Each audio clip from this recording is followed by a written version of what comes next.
मेरे बच्चों को कौन पढ़ाई लिखाएगा, इनको कौन रोटी देगा। ये इनकी भी बड़ी बुरी हालत हो जाएगी।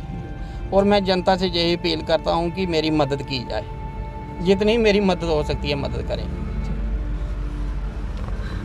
सोचा भाई अस इत्थे तक पढ़ाया बच्चे, ये सोचा ने भाई इनकी पढ़ाई बंद करूनी, बिल्कुल स्कूल बंद करूनी। कि'यां पढ़ाना, पैसे गै नहीं, पैसे बाजू कि'यां पढ़ाना। रोटी दी मुश्किल है, बच्चे घर परिवार ही घर दा बंदा ही अगर पे जाए बैड उत्ते कितना मुश्किल है तुहाडे वास्ते। बड़ी मुश्किल है, बड़ी परेशानी है। घर खाने वास्ते कुछ नहीं है, जिसलै बच्चे फाके रौंदे फ्ही बड़ा दुख लगता है। बड़ी परेशानी, अस इंदी दवाई दा खर्चा चाहे बच्चे का खर्चा, बड़ी परेशानी है। हो गया था तो उसके साथ ये दाढ़ें जो अपने आप गिरने शुरू हो गई थी, जो निकल चुकी हैं। जो हाथ पाँव के नाखूनों में इतने पास से भरे हुए थे। तो फिर जे नाखून निकल गए, बहुत तकलीफ़ हुई, नाखून गिर गए अपने हाथ पाँव के। तो सिर के बाल बिल्कुल ख़त्म हो गए थे। फिर मैं हिल नहीं सकता था क्योंकि मेरा पूरा शरीर ही डैमेज हो गया था। तो अब करीब मुझे 12-13 साल हो गए हैं बेड पर ही। मेरी घर की हालत बहुत ख़राब है। पता नहीं चला था क्या बीमारी।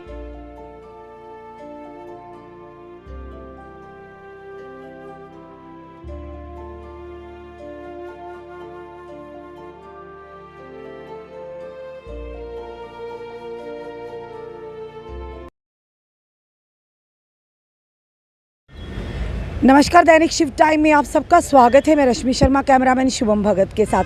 शुरू में हमने जो विजुअल बताए वो विजुअल है रशपाल चंद के घर के। रियासी के रहने वाले हैं, घर में कोई भी कमाने का ज़रिया नहीं है। बच्चे 3 बच्चे, 2 बेटियां 1 बेटा, छोटे हैं बिल्कुल। और रशपाल जी काफ़ी सालों से बेड पर पड़े हैं। आइए इन्हीं की ज़ुबानी, इन्हीं की कहानी सुनते हैं, क्योंकि आज ये इन्हें हर महीने जम्मू में आना पड़ता है मेडिसिन लेने के लिए, क्योंकि इनको कहीं भी राहत नहीं मिली। और कहीं ना कहीं इन्होंने यहाँ पर कोई आयुर्वेदिक डॉक्टर हैं आरसपुरा साइड, वहाँ हर महीने इनको दवाई लेने आना पड़ता है। और उसी के चलते थोड़ा सा इनके जिस्म में मूवमेंट देखने को मिल रही है। और सवाल बड़ा ये है कि आखिर ये क्यों इन्होंने मीडिया के सामने आना चाहा, क्योंकि जब आप भी समझदार हैं, आप भी जानते हैं, जितने व्यूवर देख रहे हैं, कई बार ऐसी मदद के लिए हमने जब भी जनता से पुकार की है किसी भी परिवार के लिए, तो जनता ने उसका बढ़ चढ़कर समाधान किया, उसमें उस मदद में हिस्सा लिया है। आज रशपाल चंद भी इसी के माध्यम से जम्मू में आए हैं। रियासी हम जा नहीं पाए किसी वजह से, मौसम भी ख़राब है और जम्मू का काम भी कहीं ना कहीं हमारा सफ़र होता है। उसी के चलते रशपाल जी ने हमें कांटेक्ट किया और ये जम्मू में आए। इनसे जानना चाहेंगे आखिर इनकी हालत किस तरह से हुई और कितने सालों से ये बेड पर है, कितना मुश्किल है परिवार की 2 वक्त की रोटी दे पाना इस हालत में। चलिए रशपाल चंद जी से बात करते हैं। चलिए रशपाल जी से बात करते हैं। रशपाल जी, अपनी कहानी आप अपनी ज़ुबानी बताएं, चाहता कि जनता को भी पता चले कि आप किस परेशानी में हो और जनता ज़रूर आपकी मदद करेगी। जी नमस्कार, मेरा नाम रशपाल है। मुझे करीब 12-13 साल हो गए हैं बेड पर। ये कैसे आप बेड पर पड़े, क्या किस तरह से, क्या कारण है? मैम 2010 में मुझे, जैसे मेरे शरीर में बहुत बड़े बड़े पानी के शाले बने थे, तो बहुत बुरी हालत थी, मेरे मुंह के अंदर भी हो गए थे। तो मेरी बचने की उम्मीद नहीं थी। जी, वो शाले किस वजह से हुए थे? वो अपने आप अचानक ही हो गए। तो पानी से भरे ऐसे शाले थे, मेरा मुंह बिल्कुल बंद हो गया था। अच्छा। फिर मैंने रियासी, कटरा, जम्मू, सुंदरबनी पूरे एरिया में मैंने अपनी ट्रीटमेंट करवाई। वहाँ पे मुझे इलाज कोई नहीं मिला, वहाँ पे मुझे ज़्यादा तकलीफ आई। फिर मेरे बचने की कोई उम्मीद नहीं थी।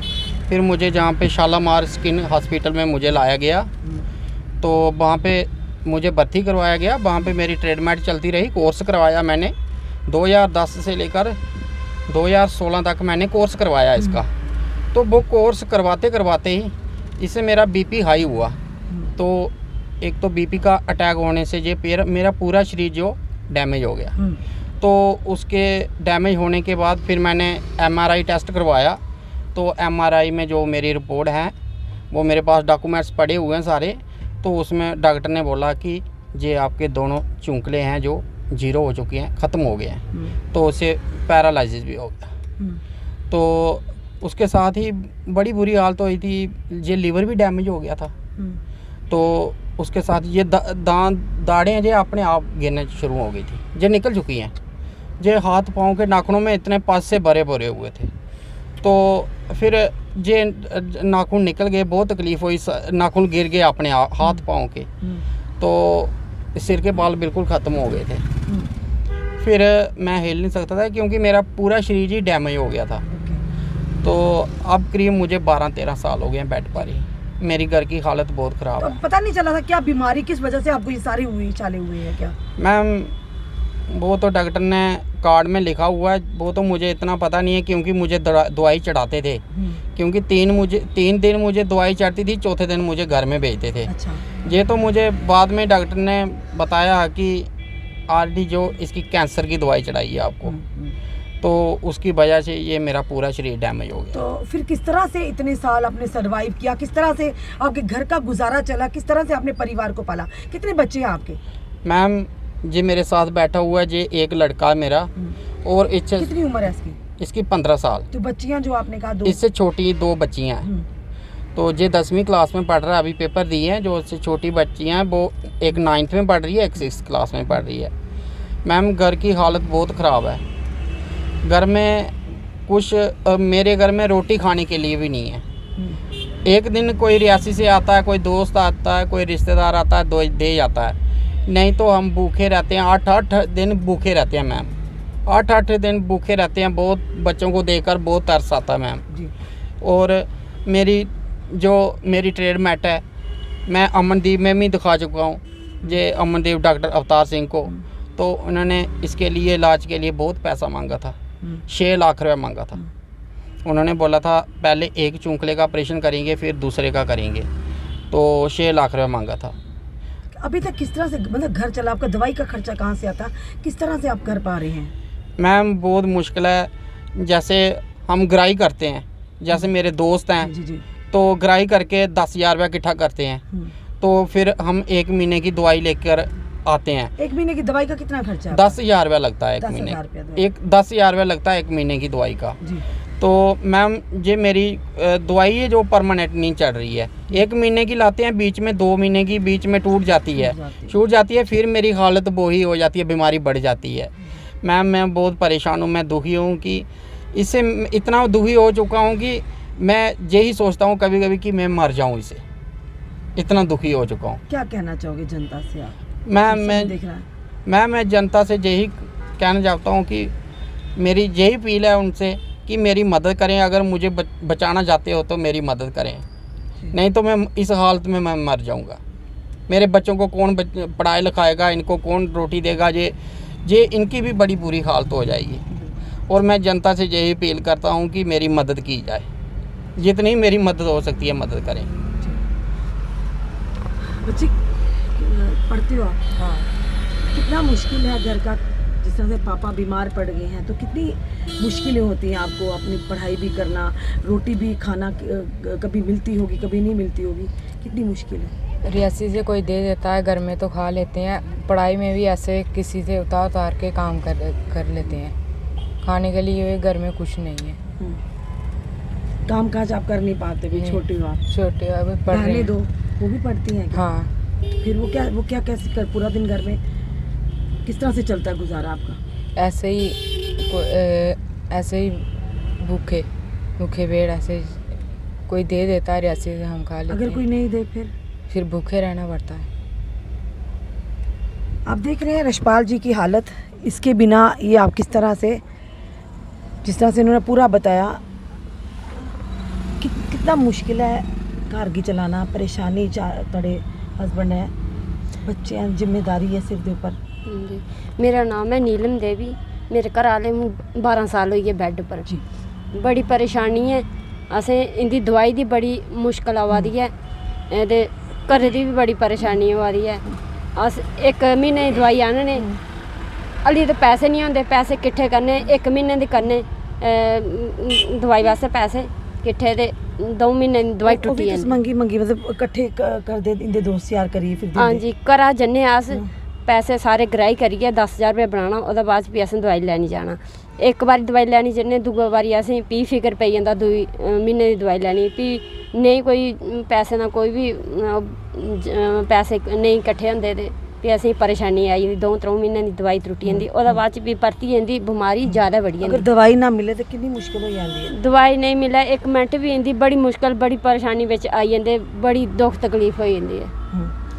इसलिए जेह्ड़े भी तुसें दिक्खा दे उंदे कन्नै तुस केह् अपील करना चाहोगे अपने माध्यम कन्नै? असें उंदे कन्नै इ'यै अपील करने आं भई इंदी जेह्ड़ी दवाई परमानेंट चलदी रवै ते भई एह् ठीक होई जान अपने बच्चें दा बी थोड़ा पालन पोषण करूं ते और पढ़ाई दा बी भई असें पढ़ाई दा ते इ'यै बच्चें गी इ'यै सोचे दा भई अस इत्थै तक पढ़ाया बच्चें गी इ'यै सोचा दे भई इंदी पढ़ाई बंद करी ओड़नी बिल्कुल स्कूला बंद करी ओड़नी कि'यां पढ़ाना पैसे गै निं हैन पैसे बाजू कि'यां पढ़ाना असें रोटी दी मुश्किल है बच्चे घर परिवार घर दा बंदा ही अगर पेई जाए बैड उत्ते कितना मुश्किल है तुहाडे आस्ते? बड़ी मुश्किल है बड़ी परेशानी है घर खाने वास्ते कुछ नहीं है जेल्लै बच्चे फाके रौंह्दे फ्ही बड़ा दुख लगदा है बड़ी परेशानी अस इंदी दवाई दा खर्चा चाहे बच्चे दा खर्चा बड़ी परेशानी है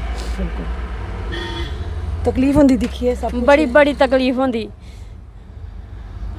हूँ बच्चियां न 2 बच्चियां न उ'नें भी कोई चप्पल नहीं कोई गै बड़ी बड़ियां लड़कियां वधियां उ'नें सब कुछ चाहिदा बड़ी परेशानी है चलो ज़्यादा परेशानी ते असें इंदी ही ठीक होई जान सब कुछ ठीक है अस जनता इ'यै विनती करने आं भई साढ़ा इंदा दवाई दा भई पैसे इकट्ठे होई जान ते इंदा स्हेई तरीके कन्नै इलाज होई जा इ'यै असें अपील थोड़ी मदद करेगी।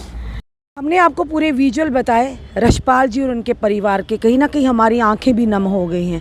कितना मजबूर हो जाता है इंसान कि जब घर का कमाने वाला ही चारपाई पर पड़ जाए और बीमारियों से घिरा हुआ हो दवाई के लिए पैसे ना हो घर के खाने के लाले पड़ जाए हों तो मजबूरी ही कोई जनता से अपील करता है कि हमारी मदद कीजिए। कहते हैं बूंद बूंद से सागर बनता है।